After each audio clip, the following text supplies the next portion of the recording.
session, dear students, I am going to tell you about section 142.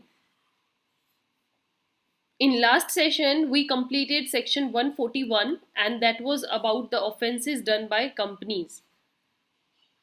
Okay, if any dishonor of check is there but it is on behalf of a company, then what are those particular things that are applied? आप क्या कैसे company पर case file करोगे, किस person पर आप liability charge करोगे, ये सब हमने लास्ट सेशन में किया है. And on the top you see the link, go and watch this first of all. And in this session, dear students, we are going to start section 142 जो कि बात करता है cognizance of the offenses in case of dishonor of check. Right? अभी तक हमने समझा है कि चेक के डिसऑनर होता है और उस केस पर आप उस टाइम पर आप किस पर केस फाइल करोगे.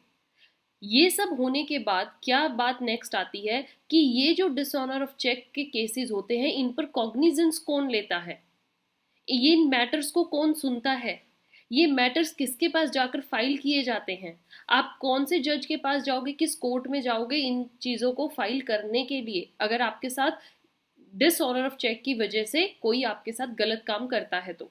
सो dear student, section 142 mentions clearly the things what are applied in case of cognizance of offenses in case of dishonor of check. Let's start this section.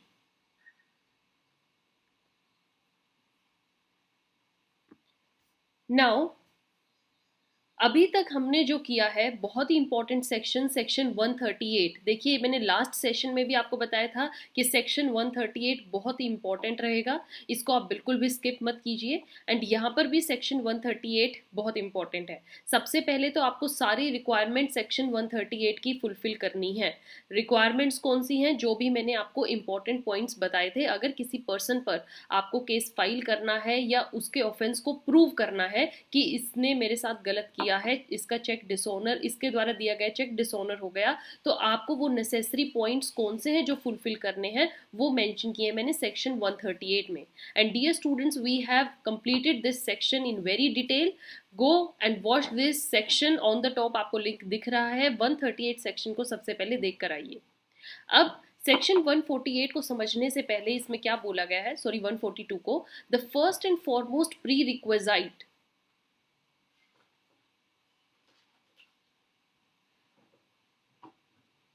in order to initiate a proceeding under section 138 is that कि payee of check or holder in due course.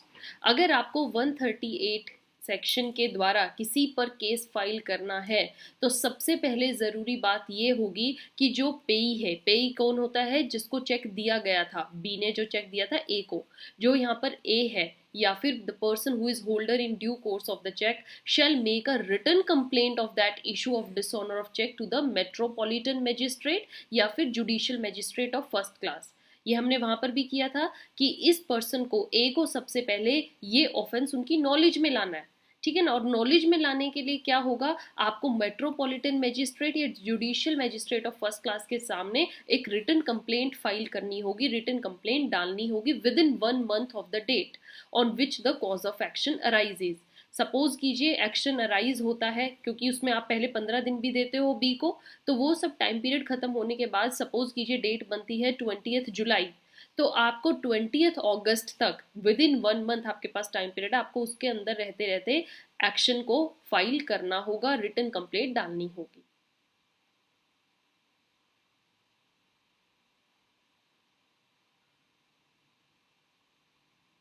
Right? However, next thing is here that the prescribed period of limitation for taking the cognizance of the case, जो यहाँ पर prescribe period है, ये जो 1 month का दिया गया है, ये एक्सटेंड भी हो सकता है. ऐसा नहीं होता है कि 1 month ही रहेगा. आप अगर एक्स्ट्रा कुछ सर्कमस्टांसेस, सिचुएशन दिखा सकते हो कि आप इनकैपेबल रहे केस फाइल करने में या due to certain emergency situation की वजह से आप केस फाइल नहीं कर पाए, देन अगर आप कोर्ट को इन चीज़ों में सेटिस्फाई कर देते हो, they can extend this period. वो आपका कंप्लेंट को फाइल करने का 1 month का पीरियड लिटिल एक्सटेंड कर देंगे. एंड नाउ सब्सिक्वेंटली अब आती है बात किसकी, सेक्शन 142 अब यहाँ पर अप्लाई होगा. 138 की आपको बात समझ में आ गई. अगर जब आपने अभी तक हमने समझा कि आपको एक रिटन कंप्लेंट फाइल करनी होगी। उसके बाद अब सेक्शन 142 आता है। ये क्या बताता है? दिस सेक्शन 142 सबसेक्शन इसका 2 as inserted by negotiable instruments act 2015। तो ये 2015 की अमेंडमेंट है डियर स्टूडेंट्स। सबसेक्शन 1 में तो हमने ये समझा है कि आपको with in 1 month case file करना होगा मेट्रोपॉलिटन मजिस्ट्रेट या जुडिशियल मजिस्ट्रेट फर्स्ट क्लास के सामने। फिर सबसेक्शन 2 क्या बात करता है, जो कि 2015 के अमेंडमेंट के साथ आया था। यहाँ पर दो सिचुएशंस की बात होती है। If the cheque delivered for the collection through an account, okay, through an account means crossed cheque होगा। यहाँ सिंपल बात है कि अगर क्रॉस्ड चेक था तो सेक्शन 142 का ए पार्ट यहाँ पर अप्लाई होगा, क्लॉज ए आता है। तो यहाँ पर क्या है, the case will be tried by metropolitan magistrate या judicial magistrate first class within whose local jurisdiction that branch of bank is situated.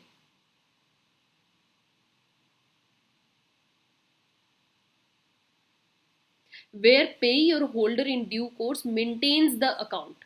अब सपोज क्रॉस्ड चेक, अब आपको बहुत अच्छे से समझ में आया क्रॉस चेक का मतलब पता है? अगर नहीं पता किसी स्टूडेंट को, on the top you see the link, आप समझ के आइए क्रॉस चेक क्या होता है। अब सपोज कीजिए ए को पैसा लेना है बी से, और बी अपनी लाइबिलिटी फुलफिल करने के लिए चेक दे देता है। चेक को आपको कहाँ पर देना है? ए को चेक देना है एसबीआई में, बी का अकाउंट है एसबीआई में, एसबीआई में आप उसको एनकैश करवा सकते हो। बट वो जो चेक था वो क्या था? क्रॉस्ड था। तो उसके लिए ए का एक अकाउंट होना चाहिए ऑलरेडी किसी बैंक में। तो ए का सपोज अकाउंट है पीएनबी में। Then dear students, clause A जो है ये यह बात करता है कि अगर कहीं पर जो कलेक्शन की जानी है वो किसी अकाउंट में की जानी है, बैंक अकाउंट में, तो जो ये केस फाइल होगा ये उस जज की लोकल जुरिस्डिक्शन में फाइल होगा जहां पर पे या होल्डर का अकाउंट है। मींस जहां पर उनके पीएनबी बैंक में जहां अकाउंट है, जिस ब्रांच में अकाउंट है, उस लोकल जुरिस्डिक्शन में वहां पर केस फाइल होगा। ओके, सपोज आपकी ब्रांच जो है, आपका जो अकाउंट है वो जिस ब्रांच में है वो कहीं दूसरी डिस्ट्रिक्ट में है, तो उस डिस्ट्रिक्ट में जाकर आपका केस फाइल होगा। नेक्स्ट थिंग यहाँ पर क्या बोली गई,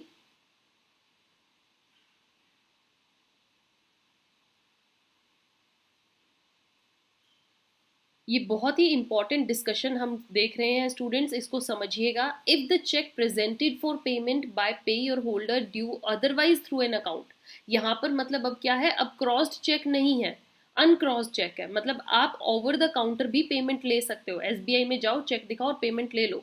लेकिन ऐसे केस में अब कहाँ पर फाइल होगा, अब यहाँ पर भी बात आती है। तो यहाँ पर मैजिस्ट्रेट या judicial magistrate first class within whose local jurisdiction that branch of drawee bank is situated, means जहां पर एसबीआई बैंक सिचुएटेड है, ठीक है ना। अब आप वहीं पर फाइल करोगे। एसबीआई जो बैंक है सपोज वो अदर डिस्ट्रिक्ट में है, तो ए को उस डिस्ट्रिक्ट में केस फाइल करना है जहां पर एसबीआई बैंक की वो ब्रांच है जिसमें बी का अकाउंट है। फर्स्ट केस में जहां जिस ब्रांच में ए का अकाउंट है उस लोकल जुरिस्डिक्शन में, सेकंड बी जो क्लॉज है वहां पर जहां पर बी का अकाउंट है, right, where the drawer of the cheque has his bank account.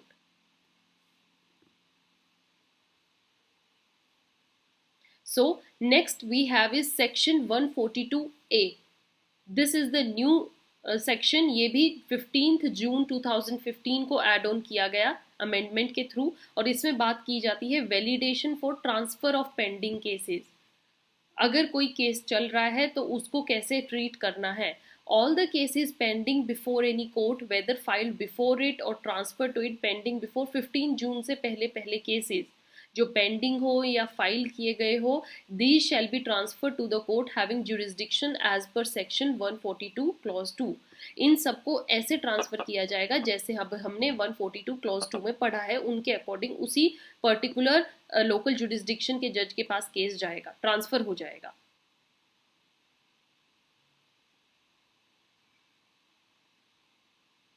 And next क्या बोला गया है, if a complaint is filed by the payee or the holder in due course against a drawer before the court having jurisdiction under section 142 clause 2, आने से पहले case file हो गया है, then all further complaints against that drawer shall be filed before same court. उसी court में ही सारी केसेस या सारी कंप्लेंट्स चलती जाएंगी जहां पर आपने फर्स्ट कंप्लेंट फाइल की थी, इरिस्पेक्टिव कि वो चेक कहाँ पर प्रेजेंट होना है, कहाँ पर कलेक्ट होना है, ये कुछ नहीं देखा जाएगा। आपने जहाँ फर्स्ट कंप्लेंट डाली वहीं पर ही होगा। If on 15 June 2015 there are more than one cases under section 138 ज़्यादा केसेस हैं जो कि पेंडिंग है, then cases shall be transfer to the court, वो 142 क्लॉज 2 के अकॉर्डिंग ट्रांसफर होंगे। तो इसमें सिर्फ ये समझिएगा कि 15 जून से पहले अगर कोई केसेस हैं तो आप उनको अकॉर्डिंग टू सेक्शन 142 क्लॉज 2 के अकॉर्डिंग ट्रांसफर करते रहिए। So with this, dear students, we completed our this session of section 142. Cognizance बहुत important था और आपको ये समझ में आना चाहिए। In next session, I'm going to meet you with another topic. Till then, keep watching, keep sharing. You can mention your queries on this email address. Comment box पे आप अपने हमें suggestion suggest कर सकते हैं. Contact us if you need notes, return notes की आपको requirement है तो आप हमें व्हाट्सएप कर सकते हैं. Follow us on Telegram, Instagram, we are there